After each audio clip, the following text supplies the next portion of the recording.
এর মানে হচ্ছে আমরা প্রথমেই যেভাবে ইনিশিয়ালাইজ করি কোন একটা ভ্যালু, যেমন এর মান 1, এটা আমরা ইনিশিয়ালাইজ করে দিলাম, বা এর মান 10 শুরু থেকে আমরা ইনিশিয়ালাইজ করে দিলাম। তো এই যে ইকুয়াল চিহ্নটা ব্যবহার করে এভাবে আমরা ইনিশিয়ালাইজ করি, এটাই হচ্ছে অ্যাসাইনমেন্ট, অ্যাসাইন করা। ঠিক আছে, আর এই ইকুয়াল চিহ্নই হচ্ছে আমাদের অ্যাসাইনমেন্ট অপারেটর। ঠিক আছে, তো আমি আরো কিছু অ্যাসাইনমেন্ট অপারেটর তোমাদেরকে দেখাচ্ছি এখন, যেগুলো আমরা ব্যবহার করে থাকি। খেয়াল করো, এখানে আমি কিছু অ্যাসাইনমেন্ট অপারেটর দেখাচ্ছি। আচ্ছা, একটু ফাঁকা ফাঁকা করে দেখালে তোমরা ভালো করে জিনিসটা ধরতে পারবা। এখানে কি লেখা আছে তোমরা বুঝতে পারছো কিনা? এখানে কি আছে?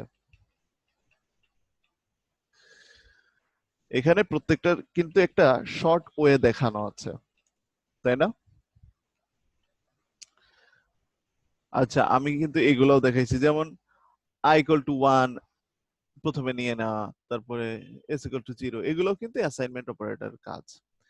আচ্ছা, আমরা বিভিন্ন জায়গায় আমাদের প্রয়োজনে i equal to i plus 1, i plus 2 এভাবে লিখে থাকি, হ্যাঁ, মানে বিভিন্ন প্রোগ্রামের মধ্যে।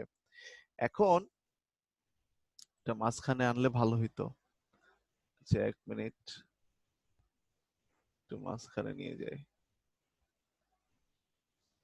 ওকে, খেয়াল করো, এখন কথা হচ্ছে যে i equal to i plus 1, হ্যাঁ, এইটা শর্টকাটে শুধুমাত্র অ্যাসাইনমেন্ট অপারেটরের সাহায্যে লেখা সম্ভব, মানে অ্যাসাইনমেন্ট অপারেটর এখানে দিয়ে লেখা সম্ভব। সেটা কিভাবে? এখানেও আছে অ্যাসাইনমেন্ট অপারেটর, কিন্তু এখানে কি একটা ফুল ইকুয়েশন হয়ে গেছে। ইকুয়েশন হয়ে গেছে বলতে ওই পাশে y আছে, এই পাশে y আছে, ঠিক আছে, এটা ইকুয়েশন হয়ে গেছে। তো এটাকে শর্ট করে লেখা যায় কিভাবে? সেটা হচ্ছে তুমি এই পাশে যে চিহ্ন দিতে চাও i এর পরে, ওটা তুমি এই পাশেই দিয়ে দাও। তার মানে i প্লাস ইকুয়াল টু 1, এই i প্লাস ইকুয়াল টু 1 তুমি যদি এটা লেখো, তাহলে এইটা ইকুয়াল টুই বোঝা যায় i equal to i plus 1। ওকে, এখানে যদি তুমি 1 এর জায়গায় 10 লিখতে চাও, ব্যাপার না, এপাশে 10 দিয়ে দাও, হয়ে যাবে। আচ্ছা, তুমি প্লাস চিহ্নের পরিবর্তে যদি মাইনাস চিহ্ন ব্যবহার করতে চাও, তাহলে i equal to i minus 1, এইটা তুমি সহজেই লিখতে পারো i মাইনাস ইকুয়াল টু 1। এই i মাইনাস ইকুয়াল টু 1 দিয়ে তুমি বুঝতে পারবা i equal to i minus 1। তারপরে i equal to i into 2, এটা যদি তুমি এইভাবে লিখতে চাও, তাহলে i ইনটু দিয়ে 2 দিলেই হয়ে যাবে, i equal to i into 2 হয়ে যাবে। তারপরে i ইকুয়াল টু i ভাগ 2। ওকে, আচ্ছা, ডিভাইড চিহ্ন, এটা স্ল্যাশ দিয়ে ডিভাইড বোঝানো হচ্ছে, আর i ডিভাইড ইকুয়াল টু 2, একই কথা। মানে আমরা যা লিখতে চাই শুধু তার এই যে প্রথম অংশটা বাম পাশে দিয়ে দিলেই হবে, ইকুয়াল টু 2 দিলেই আমরা সেটা বুঝতে পারি। তাহলে i equal to i percentage 5, এখানে আমরা শুধু i পার্সেন্টেজ ইকুয়াল টু 5 দিলেই বুঝতে পারি i equal to i percentage 5। ঠিক আছে, এইটা কিছু জিনিস, এগুলো আমরা প্রোগ্রামের মধ্যে অনেক সময় ব্যবহার করে থাকি। সো অবজেক্টিভে তোমাদের এভাবে আসতে পারে যে i equal to i plus 1, বা এর এর শর্টকাট রূপ কোনটা। ঠিক আছে, বিভিন্ন ভাবে দেয়া থাকতে পারে, তার মধ্যে এইভাবে যদি দেয়া থাকে সেটা হবে অ্যান্সার। তো এই ছিল অ্যাসাইনমেন্ট অপারেটরের আর কিছু কাজ। ওকে, আচ্ছা, এখন আমরা একটু চলে যাব আগের অপারেটর, সেটা হচ্ছে বিট ওয়াইজ অপারেটরের মধ্যে। ওকে, এটা হচ্ছে বিট ওয়াইজ অপারেটর। হ্যাঁ, বিট ওয়াইজ অপারেটরের মধ্যে বিট ওয়াইজ কি কি ছিল সেটা তোমাদেরকে আমি একটু দেখাই নিয়ে আসি। বিট ওয়াইজ অপারেটরের মধ্যে এন্ড ছিল, অর ছিল, এক্সর ছিল। তাহলে কি কি? এন্ড, অর, এক্সর, এই তিনটা। তারপর লেফট শিফট, রাইট শিফট। ওকে, তো খেয়াল করো, আমরা এখানে আমরা চলে যাচ্ছি, কই গেল, আচ্ছা এখানে তো আমরা বিটওয়াইজ এন্ড অর তারপরে এক্সঅর এগুলা আমরা এখান থেকেই শিখে যাব। ঠিক আছে, মনে করো দুইটা সংখ্যা আছে এ আর বি। ওকে, তাহলে হচ্ছে এ হচ্ছে এটা মানে 1001, বি হচ্ছে 4টা 1। এটা মনে করো আমি একটা ভ্যালু দিয়ে দিয়েছি। ওকে, আচ্ছা এই জিনিসটাকে আমি ও পাশে পাঠাই দিই। আচ্ছা, এটা পরে দেখবো আমরা। আচ্ছা বিটওয়াইজ নটও আছে কিন্তু, হ্যাঁ নট, সেটা আমরা ওখানে মনে হয় লিখি নাই না, কোথায়, এখানে বিটওয়াইজ নট অপারেটরও আছে। হ্যাঁ,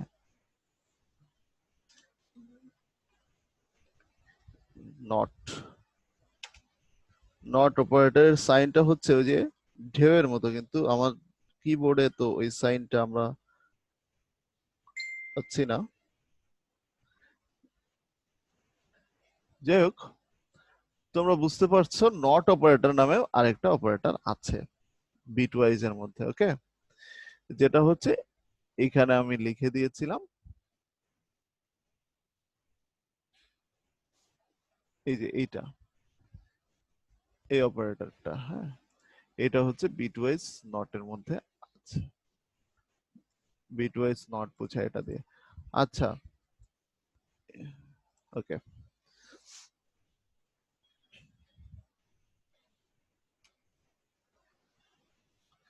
ঠিক আছে, তো এই চিহ্নটা আগে থাকলেই সেটা আমরা নট বুঝবো। হ্যাঁ? আচ্ছা, তো আমরা এখানে চলে যাই আবার। বিটওয়াইজ অপারেটর গুলো যা আছে সবগুলো আমরা এখান থেকে শিখতেছি। বিট ওয়াইজ, বিট ওয়াইজ এর মানে নামের মধ্যে কিন্তু অর্থটা লুকায় আছে। বিট ওয়াইজ বলতে তুমি যোগ বিয়োগ করেছো না, বাইনারি করেছো তো ডেফিনেটলি, তারপরে বুলিয়ান যোগ বিয়োগ করেছো না গেট করার সময়, ট্রুথ টেবিল করার সময় করেছো। আচ্ছা, তখন যে বিট ওয়াইজ মানে প্রত্যেকটা বিট নিয়ে যে কাজ করতা, সেই কাজগুলো এখানে আসলে হবে। ঠিক আছে, আচ্ছা তো আমাদের এইখানে আমরা নটটা আগে দেখি। মনে করো এর মধ্যে আছে হচ্ছে 1001। ওকে, তো আমি বিট ওয়াইজ নট বের করব। বিট ওয়াইজ মানে প্রত্যেকটা বিটের জন্য নট বের করব। তো প্রত্যেকটা বিটের জন্য নট বের করা মানে কি, এ ইকুয়াল টু 1001 আছে, আর সেই 1001 এর ঠিক উল্টা জিনিস আমাকে বের করতে হবে, নট এ। এটা দিয়ে আমি কি বোঝাচ্ছি, যে নট এ মানে এ না, তার মানে এর মধ্যে যেখানে 1 আছে সেখানে এখানে 0 বসাতে হবে, এর মধ্যে যেখানে 0 0 আছে সেখানে 1 1 বসাতে হবে, আর যেখানে 1 আছে সেখানে 0 বসাতে হবে। এইটাই হচ্ছে নট অপারেটরের কাজ, মানে সম্পূর্ণ উল্টায় দেয়। উল্টায় মানে কি, এখানে 0 এর উল্টা 1, 1 এর উল্টা 0, এছাড়া আর কিছু নাই। ওকে, তো আশা করা যায় তোমরা জিনিসটা বিটওয়াইজ যে নটটা ছিল সেটা বুঝতে পেরেছো, তাই না? এখন আমি একটু দেখাবো বিটওয়াইজ এন্ড এবং বিটওয়াইজ অর, সবগুলাই দেখাচ্ছি আস্তে আস্তে। তো মনে করো বিটওয়াইজ এন্ড, এন্ড মানে কি, এন্ড মানে হচ্ছে গুণ করা। এন্ড মানে কি, এন্ড মানে হচ্ছে গুণ করা। সেই গুণের চিহ্নটা আমরা এইভাবে দিয়ে প্রকাশ করব। ওকে, বিটওয়াইজ যে গুণ আমরা ধরবো সেটা এই এই চিহ্ন দ্বারা প্রকাশ করব, এই এন্ড চিহ্ন দ্বারা। ওকে, এখন কথা হচ্ছে যে এর রেজাল্ট কেমন আসবে। গুণ করে করে দেখো তুমি রেজাল্টটা কেমন আসে, বিটওয়াইজ গুণ করে দেখো। বিটওয়াইজ গুণ কিভাবে করে, সেটা হচ্ছে প্রত্যেকটা এই এর এক একটা বিটের সাথে বির ঠিক একই টাইপের যে বিটটা আছে তাকে গুণ করো। তাকে গুণ করে যে রেজাল্টটা আসে সেটা তুমি যদি বের করে এখানে লেখো তাহলে হয়ে যাবে বিটওয়াইজ এন্ড। এখন দেখো আমরা কিভাবে গুণ করি। এই যে 1 প্রথম 1 আর প্রথম 1 গুণ করে 1, তারপরের মানে তুমি এভাবে গুণ করতে থাকো প্রত্যেকটা ডিজিট, ঠিক আছে? তাহলে 1, তারপরে হবে গুণ করলে 0, তারপরে গুণ করলে 0, তারপরে দুইটা বিট গুণ করলে 1। তার মানে এই প্রথম 1 এর সাথে প্রথম 1 গুণ করে 1, দ্বিতীয় 0 এর সাথে মানে দ্বিতীয় সংখ্যা 0, এই 0 এর সাথে এই 1 গুণ করলে সেটা 0ই হবে, এই 0 এর সাথে এই 1 গুণ করলে 0 হবে, 1 এর সাথে 1 গুণ করলে 1 হবে।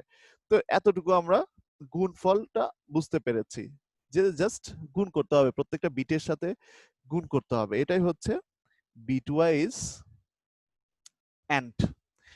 আচ্ছা, গুণ, হ্যাঁ, আচ্ছা আচ্ছা, এবার বিটওয়াইজ অর দেখি। অর মানে হচ্ছে যোগ, বিটওয়াইজ অর মানে গেটের মধ্যে বুলিয়ান অ্যালজেব্রা দিয়ে যে যোগ করেছিলে তোমরা, হ্যাঁ, ট্রুথ টেবিল করার সময়, হ্যাঁ। তো এখানে বিটওয়াইজ অরটা কি হবে? যোগ হবে। তো 1 যোগ 1 বুলিয়ান অ্যালজেব্রায় কত হয়? একই হয়। হ্যাঁ, তোমরা কিন্তু এখানে বাইনারি যোগ করতেছো না, বুলিয়ান অ্যালজেব্রা অনুসারে, যেহেতু বিটওয়াইজ বলছে সব বুলিয়ান অ্যালজেব্রা হিসাবেই যোগটা হবে। তার মানে এই দেখো, লাস্টের 1 আর লাস্টের 1 এই দুইটা 1 যোগ করলে কি হয়? একই হয়, ঠিক আছে? আবার এইটা যোগ করলে কত হয়? 1 হয়, এটা যোগ করলে কত হয়? 1 হয়, আবার এটা যোগ করলে 1 হয়। তার মানে আমরা যোগফলটা আসলে 4টা 1 পাচ্ছি, তাই না? কারণ 1 আর 1 যোগ করলে 1, আর 0 আর 1 যোগ করলে 1, 4টা 1 পাচ্ছি এর রেজাল্ট। ওকে, এরপরে আমরা আসব, এটা হচ্ছে XOR, এক্সক্লুসিভ অর যেটা ছিল। এক্সক্লুসিভ অরের সূত্র আমরা এইভাবে জানতাম, হ্যাঁ। এক্সক্লুসিভ অরের যে ট্রুথ টেবিল আমরা পেয়েছি তার মাধ্যমে কিন্তু আমরা বুঝতে পারি এখানে কি কি আউটপুট আসতে পারে, ঠিক আছে?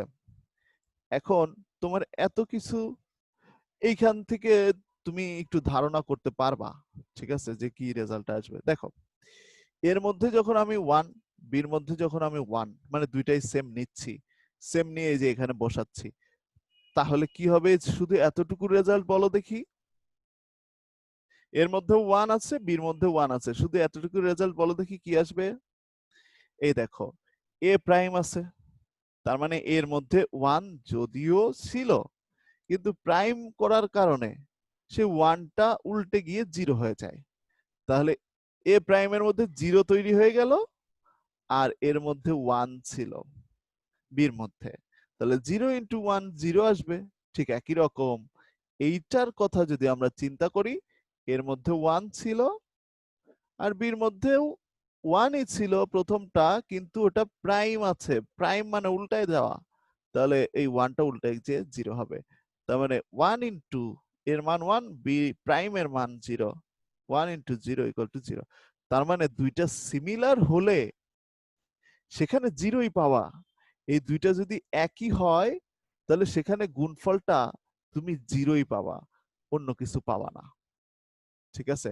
তার মানে যে যেখানে ডিজিট দুইটা সেম সেখানে গুণফল 0 শিওর, মানে গুণফল বলতে XOR 0 শিওর। তার মানে প্রথমটাও 0, লাস্টেরটাও 0। তাহলে মাঝের দুইটা কি হবে? মাঝের দুইটা তো সেম না, তাহলে মাঝের দুইটাই হবে 1। ওকে, এই হচ্ছে আমাদের লজিক। লজিকটা কি?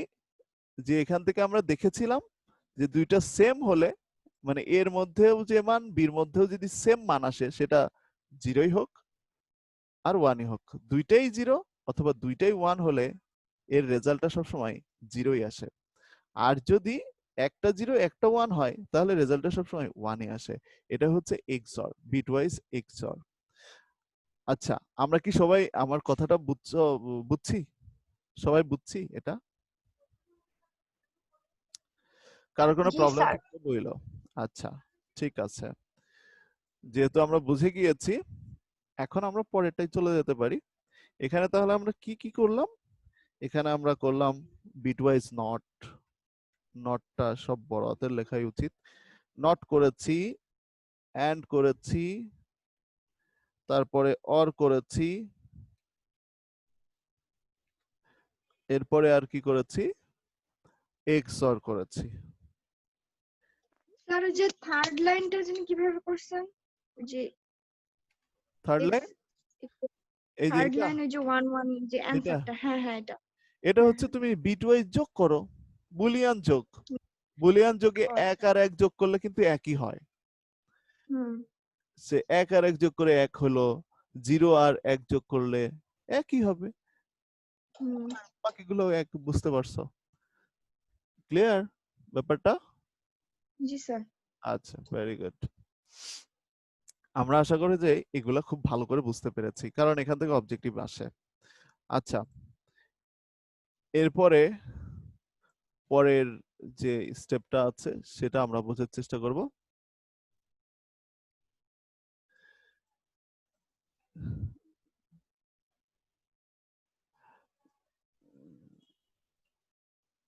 এখানে আমরা লেফট শিফট আর রাইট শিফট এই দুইটা শিফটিং দেখব। হ্যাঁ, আচ্ছা,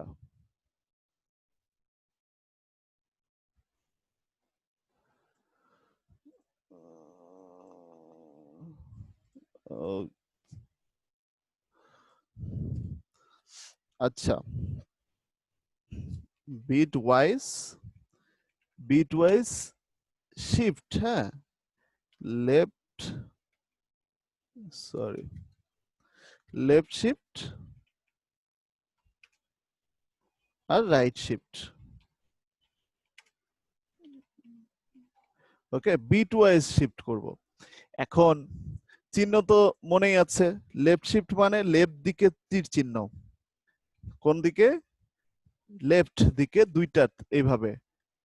ওকে, আর রাইট শিফট বলতে রাইট দিকে দুইটা এরকম চিহ্ন হবে। ওকে, এই চিহ্ন দুইটা।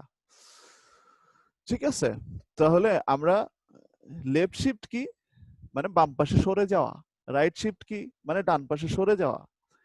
কি কি সরে যাবে? বিট, বিট সরে যাবে। বিট ওয়াইজ বলছি না, বিট গুলা সরে যাবে। ওকে, তো আমরা এখানে পজিশনাল ভ্যালু ধরে একটা জিনিস লিখে ফেলেছি। ঠিক আছে, পজিশনাল ভ্যালু বলতে মনে আছে বাইনারি সংখ্যা, বাইনারি সংখ্যার প্রথম পজিশনাল ভ্যালু ছিল 1, তারপরে 2, মানে দ্বিগুণ হারে এভাবে বাড়তে থাকতো, আর এইদিকে কমতে থাকতো। ঠিক আছে, তো যাই হোক,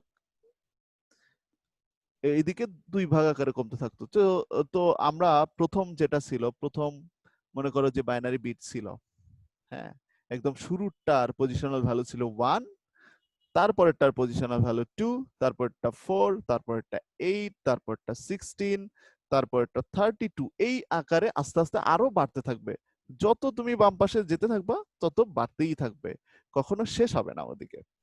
ঠিক আছে, তবে পূর্ণ সংখ্যার জন্য 1ই হচ্ছে শেষ। পূর্ণ সংখ্যা বলতে পয়েন্ট নিয়ে কাজ করতেছি না আমরা। হ্যাঁ, তাহলে পয়েন্ট নিয়ে যদি কাজ না করি তাহলে ডান দিকে এই পর্যন্তই শেষ। ওকে, আচ্ছা, তো মনে করো একটা সংখ্যা আমি দিয়ে দিলাম 54, এটা ডেসিমালে আছে, ডেসিমালে। ওকে, তো এই ডেসিমাল সংখ্যাকে বাইনারিতে নিয়ে নাও 54 কে। তো বাইনারিতে নিলে কত কত যোগ করলে 54 হয় আমরা একটু দেখি। এই যে উপরের সংখ্যাগুলোর দিকে তাকাও, এখানে 32 নিলাম আর 16 নিলাম, তাহলে 48 হলো। 48 আর 4 কত? 48 আর 4 52, 52 আর 2 54। তাহলে আমরা 32, 16, 4 আর 2 এই তিনটা সংখ্যা নিয়ে চারটা সংখ্যা নিয়ে যোগ করব। যোগ করলে 54 চলে আসবে। তার মানে তুমি যে যে সংখ্যাগুলো নিচ্ছ তার তার নিচে 1 লিখে দাও। ওকে, আর বাকি যে ঘরগুলো ফাঁকা আছে, মানে যে সংখ্যাগুলো নিই নাই, তার নিচে 0 বসায় দাও। যেমন 8 নিই নাই, 0, 1 নিই নাই, 1 এর নিচে 0। তাহলে এই যে যে নিচে যে বাইনারি সংখ্যাটা গঠন হলো, এটাই হচ্ছে 54 এর বাইনারি রূপ। ওকে, তো এটা তো আমরা বুঝতে পারি, এটা আমরা করেছি অনেকবার, বুঝতে পারি। এখন আমার কথা হচ্ছে যে এই 54 একটা ডেসিমাল নাম্বার ছিল, তাকে আমি বিট ওয়াইজ লেফট শিফট করতে চাই এবং রাইট শিফটও করতে চাই। তাহলে এখানে কি হবে বা সেই সংখ্যার রেজাল্টটা কি আসবে আলটিমেটলি, সেটা আমরা জানবো। আচ্ছা, তো মনে করো এর মধ্যে যে সংখ্যাগুলো আছে ওগুলো আমি সুন্দরভাবে এভাবে সাজাইলাম। এখন বিট ওয়াইজ শিফট ব্যাপারটা কি? ব্যাপারটা হচ্ছে, আচ্ছা আমি একটু বড় করি এটাকে 5 ও চলো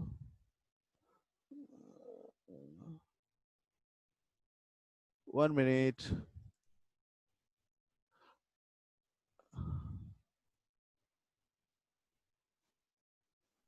আচ্ছা এখানে বিট ওয়াইজ যদি আমি শিফট করি লেফট দিকে, তাহলে শিফট হওয়া মানে কি? শিফট হওয়া মানে হচ্ছে প্রত্যেকটা বিট, যেখানে বিট মানে হচ্ছে বাইনারি ডিজিট, মানে ওই 0 1 এগুলা হচ্ছে এক একটা বিট। তাহলে এখানে কয়টা বিট আছে? 1 2 3 4 5 6টা বিট আছে। তাহলে এই 6টা বিট আছে, আমি কি করতে চাচ্ছি?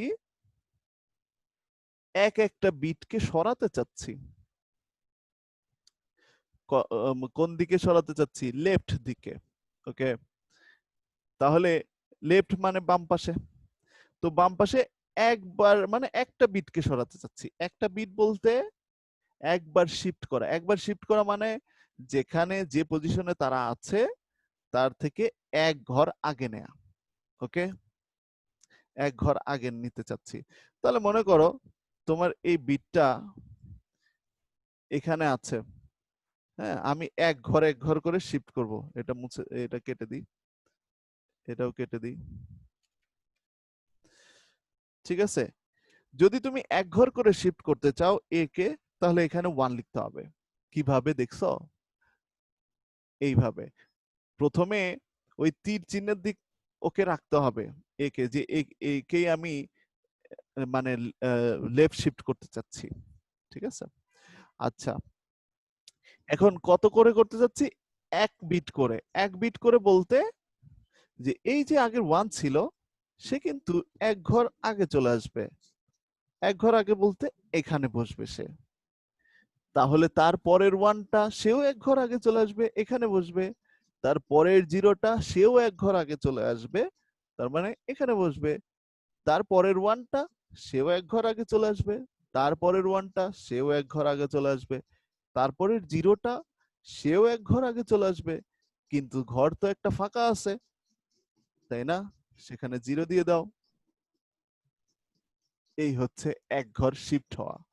ঠিক আছে, বাম পাশে যে ঘরটা ফাঁকা হয়ে যায় সেখানে অটোমেটিক 0 একটা চলে আসবে। ঠিক আছে, যদি তুমি এক ঘর লেফট দিকে শিফট হও এভাবে। এখন দেখো এক ঘর লেফট দিকে শিফট হওয়ার কারণে এখানে কি হচ্ছে? এই যে 1 1 0 1 1 0 0, এটাকে তুমি ডেসিমালে কনভার্ট করো, তাহলে তুমি দেখতে পারবা এর মান কত। ডেসিমালে কনভার্ট যদি করি, এটা তো এই 0 এর জন্য 1 আমরা জানি, এই 0 এর জন্য 2 জানি, এই 0 এর জন্য কত, এই 1 এর জন্য কত, এই 1 এর জন্য পজিশনাল ভ্যালু কত হবে? 1 2 4 হবে। তারপরে 1 এর জন্য কত হবে? 8 হবে। তারপরে 0 এর জন্য 16 হবে। তারপরে এই 1 এর জন্য 32, তারপরে 1 এর জন্য 64। তার মানে ডাবল করে বাড়ছে পজিশনাল ভ্যালুগুলা। তাহলে 64 আর 32, তাহলে এই দুইটা 64 আর 32 কত হয়? 96। 96 আর এটা ছিল 4 আর এটা ছিল 8, তাহলে 4 আর 8 কত হয়? 12, তাই না? তাহলে 96 প্লাস 12 কত হলো? 108, তাই তো? তার মানে 108। তাহলে খেয়াল করো তোমার এর মান ছিল 54, মানে 54 ছিল, কিন্তু এক ঘর লেফট শিফটের কারণে তার মান সম্পূর্ণ দ্বিগুণ হয়ে 108 হয়ে গেল। সম্পূর্ণ দ্বিগুণ হয়ে গেল এক বিট শিফট করার কারণে লেফট দিকে এর মানটা দ্বিগুণ হয়ে গেল। ঠিক আছে, তার মানে আমরা এখান থেকে কি বুঝলাম? আমরা এখান থেকে বুঝলাম যে লেফট শিফট করার কারণে, এক বিট করে লেফট শিফট করার কারণে মানগুলো দ্বিগুণ হতে থাকে, তাই তো? আর 2 বিট করলে দ্বিগুণ আর দ্বিগুণ 4 গুণ হয়ে যাবে। 3 বিট করলে দ্বিগুণ দ্বিগুণ এবং দ্বিগুণ, তাহলে 8 গুণ হয়ে যাবে। ঠিক আছে, তো এইখানে আমরা দেখে বুঝবো যে কত বিট শিফট হচ্ছে, আর এই চিহ্নটা দেখে বুঝবো যে কোন সাইডে, লেফট না রাইট। এটা যেহেতু লেফটের দিকে ইশারা করছে, তীর চিহ্ন, আমরা এটাকে তীর চিহ্ন মনে করতে পারি, লেস দ্যান না মনে করে, ঠিক আছে? যে তীর চিহ্ন দেওয়া আছে লেফট সাইডে, তার মানে এটা লেফট শিফট। ওকে, তো লেফট শিফট করলে সবসময় সংখ্যাগুলোর ভ্যালু দ্বিগুণ পরিমাণ বৃদ্ধি পায়। এটা আমরা বুঝে ফেলতে পারছি নিশ্চয়ই। আচ্ছা, এরপরে এটারই আর একটা অংশ বাকি আছে, সেটা কি, সেটা আমি একটু দেখাচ্ছি। এটারই একটা অংশ কি, রাইট শিফট। তো রাইট শিফট হলে সবকিছুই ঠিক থাকবে, পজিশন গুলা, শুধু চিহ্নটা এভাবে উল্টে যাবে। ওকে, চিহ্নটা রাইট সাইডে তোমাকে ইশারা করতে হবে যে এটা রাইট শিফট হচ্ছে। তো রাইট শিফট হলে তো আর এরকম হবে না, রাইট শিফট হলে জিনিসটা কেমন হবে সেটা আমরা বুঝি। আচ্ছা দেখো, এখানে যে 6টা বিট আছে উপরে, এই 6টা বিট 6টা নির্দিষ্ট মেমোরিতে আছে। হ্যাঁ, ছোট্ট মেমোরিতে আছে। আচ্ছা, তো মনে করো সেখানে এই মেমোরির লাস্ট জায়গায় হচ্ছে এই 0, এরপরে আর জায়গা নাই মেমোরিতে। মানে এরপরে কোনো কিছু গেলে সেটা ডিলেট হয়ে চলে যাবে, মানে এর বাম দিকে যদি কোনো কিছু যেতে চায়, ডান দিকে, এর থেকেও ডান দিকে যদি কোনো কিছু যেতে চায়, ডান দিকে জায়গা নাই মেমোরিতে। হ্যাঁ, মনে করো এটাই লাস্ট পজিশন ছিল, এরপরে কোনো জায়গা নাই, এরপরে গেলে সেটা কি হয়ে যাবে, খুঁজে পাওয়া যাবে না, ডিলেট হয়ে যাবে। কিন্তু এর বামে যত ইচ্ছা বাড়াতে পারো, কারণ বাম পাশে অনেক মেমোরি আছে। ওকে, এখন আমরা যদি সেটা করতে চাই তাহলে কিভাবে করতে হবে, রাইট দিকে শিফট করতে হবে, তাই তো? তো রাইট শিফট মানে কি, এই যে সর্বলাস্টের যে 1 ছিল, সে এক বিট রাইটে সরে যাবে, এক ঘর সরে যাবে রাইট সাইডে।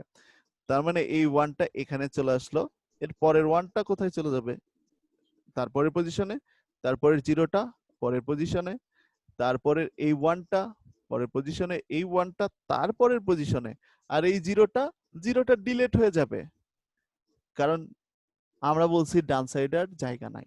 ওকে, তাহলে 0টা হয়ে যাবে ডিলেট, আউট। ওকে, তাহলে এক বিট শিফট হয়ে গেল। এখন এর মান কত আসে খেয়াল করো, এর মান আসে 1 2, পজিশনাল ভ্যালু গুলো বলতেছি, 1 2, তারপরে 4 8 16, তাই না? তাহলে 16 আর 8 কত হয়, 24, 24 আর হচ্ছে 2, 24 আর 2 26, আর 1 27। তার মানে দেখো, এক বিট রাইট শিফট হওয়ার কারণে এর ভ্যালুটা হলো 27, কিন্তু এর অরিজিনাল ভ্যালু কত ছিল, 54। তাহলে রাইট শিফট হলে ভ্যালুটা একদম 2 ভাগ কমে যায়, অর্ধেক হয়ে যায় এটা। ঠিক আছে, 54 ভ্যালুটা রাইট শিফটের কারণে কত হয়ে গেল, 27 হয়ে গেল। তার মানে এক বিট রাইট শিফট মানে হচ্ছে ভ্যালুটা আসলে, ভ্যালুটা কমে যাবে, অর্ধেক হয়ে যাবে, মানে 2 ভাগ হয়ে যাবে। ওকে, এক বিট রাইট শিফট হওয়ার কারণে এই ভ্যালুটা আসলে 2 ভাগের 1 ভাগ হয়ে যাবে, মানে অর্ধেক হয়ে যাবে। তাহলে 2 বিট যদি রাইট শিফট হয় তাহলে 4 ভাগের 1 ভাগ হয়ে যাবে, 3 বিট হলে 8 ভাগের 1 ভাগ হয়ে যাবে। এইভাবেই আসলে রাইট শিফটটা হয়। কারো কোনো কোশ্চেন আছে তোমাদের এই শিফট সম্পর্কে, কারোর কোনো কোশ্চেন আছে? আচ্ছা, কোশ্চেন নাই, ঠিক আছে। এর মধ্যে আমাদের অপারেটরস যা ছিল শেষ হয়ে গিয়েছে। ওকে, অপারেটর আমাদের শেষ। এর পরের টপিক আমাদের আছে স্টেটমেন্ট। জাস্ট আমরা বেসিক গুলো একটু সুন্দর করে শেষ করতে চাচ্ছি, কারণ হচ্ছে পরীক্ষায় বেসিক গুলো থেকে তো কোশ্চেন আসে। আচ্ছা, অলরেডি অপারেটর আমাদের শেষ, আর আমাদের এখন যেগুলো আছে খুব দ্রুত শেষ করতে পারবো আমরা, আশা করা যায়। আচ্ছা, এক্সপ্রেশন এক্সপ্রেশন কিছু না, এখানে কি কি চিহ্ন ব্যবহার করা হয়? গুণ চিহ্ন বোঝাতে স্টার, ভাগ চিহ্ন বোঝাতে এই যে এটা, হ্যাঁ স্ল্যাশ, ভাগশেষ বোঝাতে পার্সেন্টেজ অথবা মোড, আর পাওয়ার বোঝাতে পাও। মনে করো তুমি 3 টু দি পাওয়ার 10 লিখতে চাও, তাহলে পাওয়ার কি, পাওয়ারটা কত, 10, কার পাওয়ার, 3 এর পাওয়ার। তাহলে 3 টু দি পাওয়ার 10 লিখতে গেলে পাও দিয়ে প্রথমে 3 লিখতে হবে, মানে যার পাওয়ার বসাতে চাচ্ছ সেটা লিখতে হবে, কমা দিয়ে যত পাওয়ার বসাতে চাচ্ছ সেটা। ওকে, তাহলে 3 টু দি পাওয়ার 10 এখান থেকে আমরা পাবো। ঠিক আছে, আচ্ছা এখন মোড ব্যাপারটা কি? মোড হচ্ছে ভাগশেষ। তাহলে 14 মোড 3, হ্যাঁ 14 মোড 3, এটার ভ্যালু কত আসবে? তুমি ভাগ করো 14 কে, 14 কে ভাগ করলে যে ভাগশেষ আসে, দেখো আমরা 3-এর ঘরের যদি নামতা পড়ি তাহলে 3 4 12 হয়, 14-কে 3 দিয়ে ভাগ করা যায় না, তার মানে 3 4 12 পর্যন্ত যাও, তাহলে বাকি থাকলো কত, 12 থেকে 14-এর মধ্যে 2 থাকলো, তো ভাগশেষটা 2 হবে, মানে ম্যানুয়ালি ভাগ করে আমরা এটা বুঝতে পারবো যে এখানে ভাগশেষটা আসলে কত থাকে, 2 থাকে। আচ্ছা, তো একটা এক্সপ্রেশনের মধ্যে এইগুলা জিনিস থাকে। এখন এক্সপ্রেশনটা কিভাবে লেখা হয়? এইভাবে লেখা হয়। কিভাবে? যেমন মনে করো আমি লিখতে চাচ্ছিলাম 4/3, তার মানে ভাগ চিহ্ন না দিয়ে স্ল্যাশ দিতে হবে, 4/3 হয়ে গেল। এরপরে মনে করো আমি গুণ করতে চাচ্ছিলাম পাই, তাহলে পাই, এখানে পাই লেখা যায় না, পিআই ধ্রুবক হিসাবে নিয়ে লিখতে হয়, আর এখানে গুণ চিহ্ন বলতে স্টার চিহ্ন দিতে হয়। এরপরে মনে করো আমি আর কিউব লিখতে চাচ্ছিলাম, তাহলে আর হচ্ছে এইরকম, যেহেতু আর এর উপর কিউব দিব সেহেতু আরটা ফার্স্ট পজিশনে বসবে, আর এই কিউব মানে 3টা সেকেন্ড পজিশনে বসবে। ওকে, এই হচ্ছে আমাদের মোটামুটি এখানে কাজ।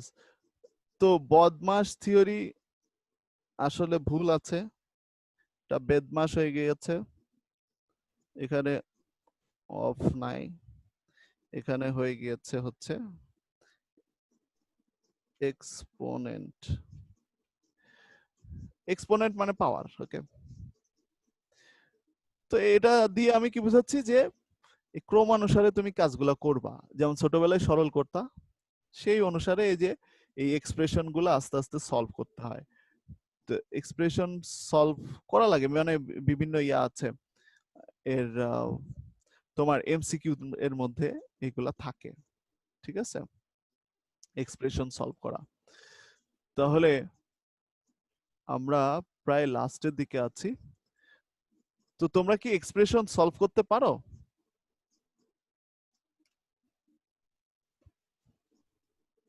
বিভিন্ন এক্সপ্রেশন যদি দেয়া থাকে আমরা কি সলভ করতে পারবো? যেমন আমি একটা এক্সপ্রেশন যদি তোমাদেরকে দিই করতে, সাপোজ এক্স ইকুয়াল টু, এখানে আমি দিলাম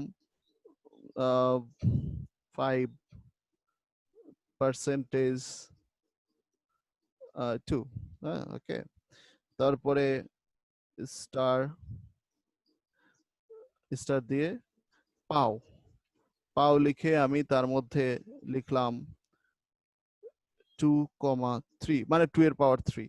ওকে, তারপরে আমি ভাগ চিহ্ন দিয়ে, আচ্ছা যোগ চিহ্ন দিলাম, যোগ চিহ্ন দিয়ে 4/2, তারপরে মাইনাস দিয়ে 1। মনে করো এই একটা এক্সপ্রেশন, এই এক্সপ্রেশনকে অবজেক্টিভের মধ্যে কি করতে হয়, অবজেক্টিভের মধ্যে এটা সলভ করতে হবে, তোমাকে বলবে যে এই এক্সপ্রেশনের ভ্যালুটা বের করো। তাহলে আমি দেখতেছি যে 5%, মানে ভাগশেষ বের করতে বলছে, তো ভাগ করি দেখি, মানে তুমি 5-এর আগ পর্যন্ত 2-এর ঘরের নামটা পড়তে থাকো, তাহলে 2 অকে 2, 2 দুগুণে 4, 5-এর নিচে 4 পর্যন্ত গেল, তাহলে 4 আর 5 ডিফারেন্স কত, 1, তার মানে ভাগশেষ এখানে 1। আচ্ছা ইনটু চিহ্ন আছে, ইনটু চিহ্ন এর পরে দাও, দিয়ে পাও, পাও আছে না, পাওয়ার করো, কতর পাওয়ার, এই যে ফার্স্টেরটার পাওয়ার লাস্টেরটা, মানে 2 এর পাওয়ার 3, মানে কত হলো 8।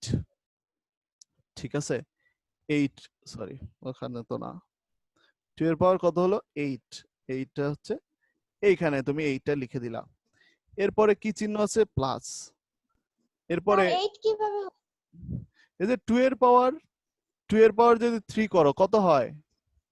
হ্যাঁ হ্যাঁ বুঝছি বুঝছি। 8 হয়। এখন এই যে 4 ভাগ 2, 4 ডিভাইড 2, আমরা একটু সব কাজই করতেছি একসাথেই। 4 ডিভাইড 2 হচ্ছে 2 হয়, মাইনাস দিয়ে 1। ওকে, এরপরের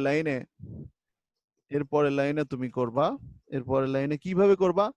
প্রথমে গুণটা করো, 8 কে 8, ওকে, তারপরে